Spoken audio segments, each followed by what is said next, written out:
नमस्कार, आप देख रहे हैं एक भारत वंचितों की आवाज और आपके साथ मैं हूं राम बाबू गौतम। मैंने जो कहा था उसकी पुष्टि हो गई।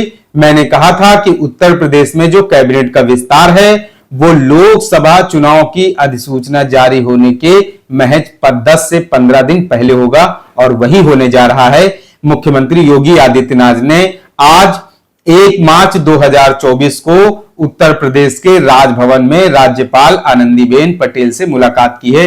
जी हां, हालांकि इसे शिष्टाचारिक औपचारिक मुलाकात बताया जा रहा है, लेकिन सूत्रों के हवाले से यह खबर है कि 6 मार्च 2024 को उत्तर प्रदेश में योगी कैबिनेट का विस्तार होने जा रहा है। जी हां, योगी कैबिनेट का विस्तार होने जा रहा है और उसमें सुभाषपा प्रमुख ओपी राजभर और उसके अलावा दारा सिंह चौहान, जो कि घोसी से चुनाव लड़े थे, हार गए थे, बाद में भाजपा ने उनको एमएलसी बनाकर भेजा था। घोसी से दारा सिंह चौहान और इसके अलावा राष्ट्रीय लोकदल आरएलडी के कोटे से एक मंत्री बनाया जा सकता है। तो 3 तो ये हो गए। इसके अलावा 3 मंत्री भाजपा के विधायक या संगठन के कोटे से बन सकते हैं। जी हां, उत्तर प्रदेश में 6 मार्च 2024 तक योगी कैबिनेट का विस्तार होने वाला है। लेकिन इस विस्तार के पीछे की आपको कहानी बताएं तो आप चौंक जाएंगे।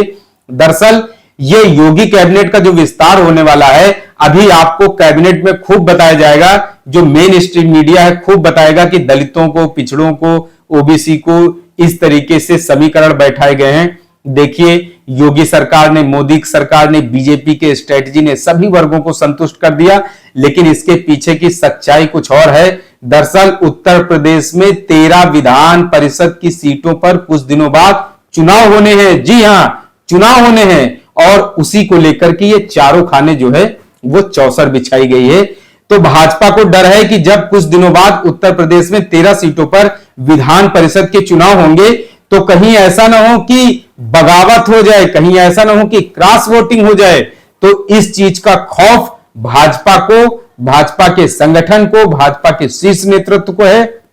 दूसरा बड़ा एंगल जो कैबिनेट विस्तार के पहले, कैबिनेट विस्तार को लेकर के है, वो ये है कि लोकसभा का चुनाव होने जा रहा है और उत्तर प्रदेश में मिशन 80 को भाजपा को किसी भी सूरत हाल में साकार करना है। मिशन 80 की हवा खराब है, मिशन 80 की गाड़ी पंक्चर पड़ी है, मिशन 80 की गाड़ी का पहिया जो है वो पंक्चर हो गया है। तो अब भाजपा को किसी न किसी तरीके से उस गाड़ी की नैया पार लगानी है, गाड़ी को आगे बढ़ाना है, लेकिन हालत बहुत खराब है।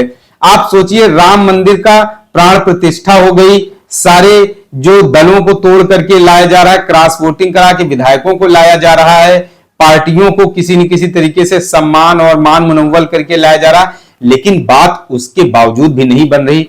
आप सोचिए, ग्राउंड जीरो पर भाजपा की कितनी ज्यादा हालात खराब है। भाजपा कह जरूर मिशन 80 कर रही है, बात कर रही है, लेकिन मिशन 80 कहीं से पूरा होता हुआ दिखाई नहीं दे रहा है। अब जो है भाजपा को उम्मीद है कि कैबिनेट का विस्तार करके शायद कुछ सब जुबान दिखा करके, कुछ मैसेज दे करके बात बन जाए।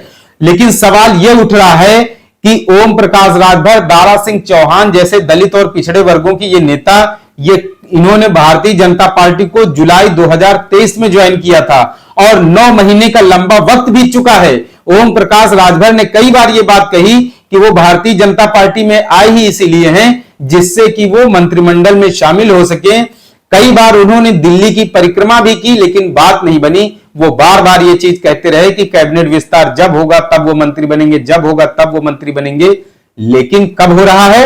9 महीने के बाद हो रहा है। और सोचिए, जब चुनाव, लोकसभा के चुनाव सिर पर हैं, अगर भारतीय जनता पार्टी को दलित और पिछड़े वर्गों की इतनी चिंता है, इतनी उसको परेशानी है, इतनी वो उनकी समस्याओं को, परेशानियों को गंभीरता से लेती है, तो इन वर्गों के जो नेता हैं, 9 महीने से जो आपने टहलाया है, चक्कर लगवाया है, परिक्रमा लगाई है, ये जनता सब कुछ देख रही है।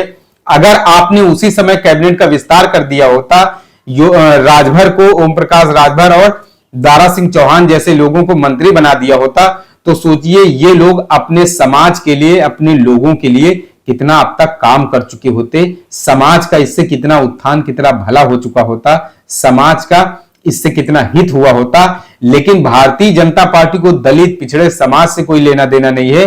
भारतीय जनता पार्टी में तो प्रबंधन मैनेजमेंट तंत्र काम करता है। भारतीय जनता पार्टी के अंदर खुद के IIT IIM काम करते हैं। उनको समाज से, दलितों से, पिछड़ों से कोई मतलब नहीं। उनको मतलब किस बात से है? उनको मतलब चुनाव जीतने से है। भारतीय जनता पार्टी को जो चुनाव जीतना होता है वो सबको बुला लेती है, दलितों के नेताओं को बुला लेती है, पिछड़ों को नेताओं को बुला लेती है, सबको बुला लेगी।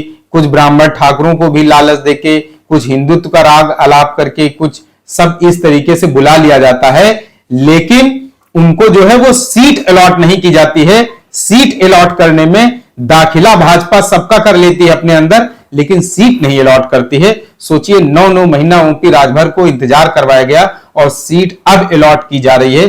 सूत्रों के हवाले से खबर है कि 6 मार्च तक जो है वो उत्तर प्रदेश में योगी कैबिनेट का विस्तार हो सकता है। वो भी राजभर को मंत्री तब बनाया जा रहा है जब राजभर कई बार खुल्लम खुल्ला धमकियां दे चुके हैं। राजभर कई बार ये बात कह चुके हैं कि अगर उनको मंत्री नहीं बनाया गया तो वो लोकसभा चुनाव की अधिसूचना नहीं जारी करने देंगे, अधिसूचना नहीं जारी होने देंगे और पूर्वांचल में जो है वो बीजेपी का खेल खराब कर सकते हैं। दारा सिंह चौहान बेचारे शांत पड़े रहे, उनके साथ उतना मास वोट नहीं है, लेकिन वो भी कसक पाले हुए थे कि बदला तो लेना ही है किसी न किसी तरीके से। राजभर ने तो यहां तक कह दिया था कि अगर मंत्री नहीं बनाया गया तो फिर वो होली भी नहीं मनाएंगे अगर राजपाट नहीं मिला। अच्छा सोचिए, राजभर आप ये भी नहीं कह सकते हैं कि कैबिनेट में जगह अभी अभी खाली हुई हो इसलिए अब मंत्री बनाने जा रहे हैं। जो संविधान है, संविधान के मुताबिक देश में लोकसभा की जितनी सीटें होती हैं या राज्यों की विधानसभा में जितनी सीटें होती हैं उसके 15% वो राज्य अपने यहां कैबिनेट के मंत्री, कैबिनेट मंत्रिमंडल, अपने मंत्रिमंडल में जगह रख सकता है। तो उत्तर प्रदेश में 403 विधानसभा की सीटें हैं।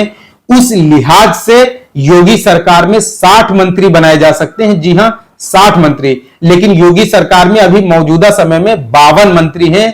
कैबिनेट मंत्री, राज्य मंत्री, स्वतंत्र प्रभार मिलाकर के कुल 52 मंत्री हैं। सोचिए 8 सीटें बहुत समय से खाली हैं।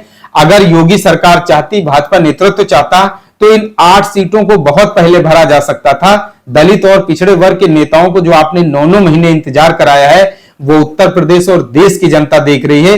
देश की जनता यह भी देख रही है कि भारतीय जनता पार्टी ने लोकसभा में चुनाव का लाभ लेने के लिए किस तरीके से समीकरण सेट किए हैं, किस तरीके से समीकरण बैठाए हैं।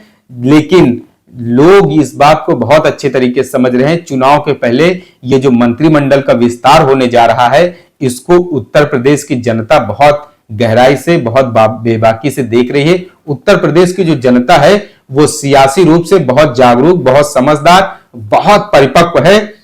दरअसल पूर्वांचल में भाजपा की पतंग कटी जा रही थी और पूर्वांचल में पतंग की डोर किसके पास है? ओम प्रकाश राजभर के पास है।